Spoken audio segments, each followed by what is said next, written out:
SSC 2027 পরীক্ষার্থীদের জন্য গণিত ম্যাজিক প্র্যাকটিস শীট।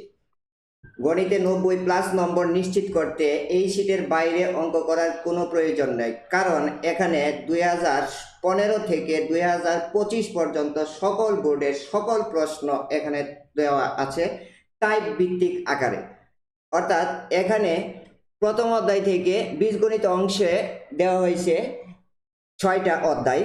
এখানে প্রথম অধ্যায় থেকে একটা টাইপের অঙ্ক আছে, দ্বিতীয় অধ্যায় থেকে 5টা টাইপের অঙ্ক আছে, তৃতীয় অধ্যায় থেকে 5টা, চতুর্থ 3টা, 11 নম্বর অধ্যায় থেকে 3টা, 13 নম্বর অধ্যায় থেকে 4টা। বীজ জ্যামিতি অংশ 6, 7, 8 থেকে দেওয়া হয়েছে। এখানে 6 হচ্ছে একটা, 7 3টা, 8 6টা। ত্রিকোণমিতি এবং পরিমিতি থেকে দেওয়া হয়েছে নবম অধ্যায় থেকে 4টা টাইপের, দশম অধ্যায় থেকে 3টা, 16তম অধ্যায় থেকে 5টা এবং পরিসংখ্যান 17তম অধ্যায় থেকে 7টা দেওয়া আছে। সুতরাং এই শীটের বাইরে অঙ্ক করার প্রয়োজন নাই। 99 মানে কি 100 নাম্বার নিশ্চিত করতে পারবে। ধন্যবাদ।